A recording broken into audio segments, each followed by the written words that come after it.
Have you ever watched the person you love laugh in another man's arms while pretending you don't even exist? I did. But what happened later that night was something my wife never expected.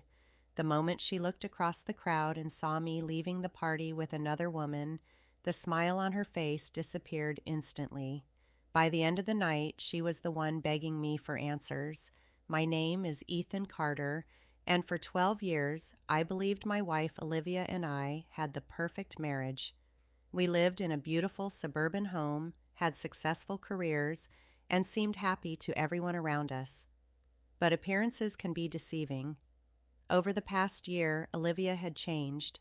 She became distant, cold, and strangely obsessed with getting attention from other people. Whenever we attended social events, she acted less like my wife and more like someone desperate to impress strangers. One Friday evening, her company hosted a luxurious anniversary party at a downtown hotel. Olivia spent nearly 3 hours getting ready. She wore a stunning red dress and barely spoke to me during the drive. When we arrived, she immediately disappeared into the crowd. "Olivia, wait," I called. "I'll catch up later," she replied without even turning around. I stood there alone, holding 2 glasses of champagne. As the night continued, things only got worse. I watched her dance with one man, then another. She laughed loudly, touched their shoulders, and acted like she was the center of attention. Several people even assumed she was single. The most painful part wasn't the dancing. It was the fact that whenever our eyes met, she looked away, almost as if she were embarrassed to be seen with me. My friend Marcus approached me.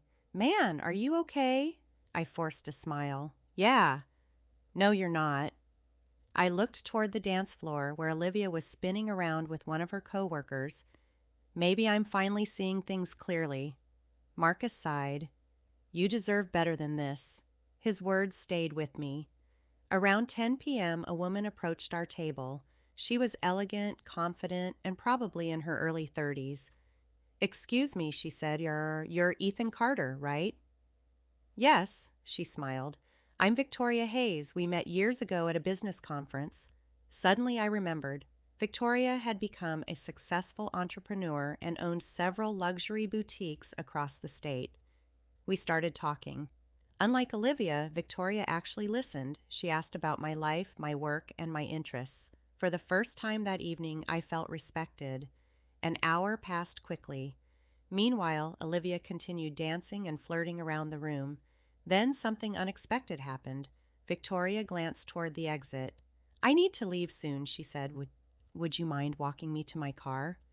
"Of course." I stood and followed her. As we crossed the ballroom, I noticed Olivia laughing with another man. Then she looked up. Her expression changed instantly. She saw me walking beside Victoria and she froze. The smile vanished from her face. I kept walking. For once, I didn't stop to explain myself. Behind me, I heard Olivia calling my name.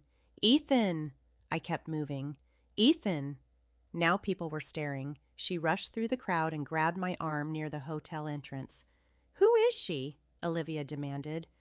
Victoria raised an eyebrow. "Excuse me?" Olivia ignored her. "Why are you leaving with her?" I stared at my wife in disbelief. "You're seriously asking me that?" "Yes," I laughed bitterly. For 3 hours, you've danced with other men, ignored me, and acted like I didn't exist." "That was different." "How?" She couldn't answer, because it wasn't different. She simply didn't like experiencing the same jealousy she had forced me to feel all night. Victoria quietly stepped aside. Olivia's eyes filled with panic. "Ethan, I didn't mean anything by it." "Maybe not, but you made your priorities very clear."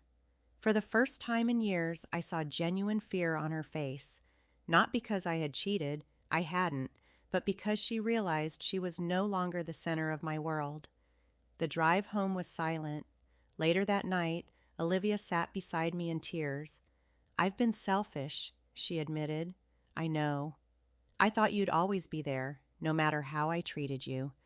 Those words hit hard because they were true. For years, I had accepted disrespect in the name of love. No more. "I love you, Olivia," I said calmly. "But love doesn't mean accepting humiliation." She cried harder. Over the following months, things changed dramatically. Olivia started counseling. She worked to rebuild trust and respect, and for the first time in a long time, she treated me like a partner instead of an accessory. As for Victoria, she became a valuable friend who unknowingly helped me realize my worth. The biggest revenge wasn't making Olivia jealous. It wasn't walking away with another woman. It was showing her that I finally respected myself enough to stop chasing someone who took me for granted. Because the moment she saw me walking away, she realized something terrifying. The man she thought would never leave had finally learned that he could.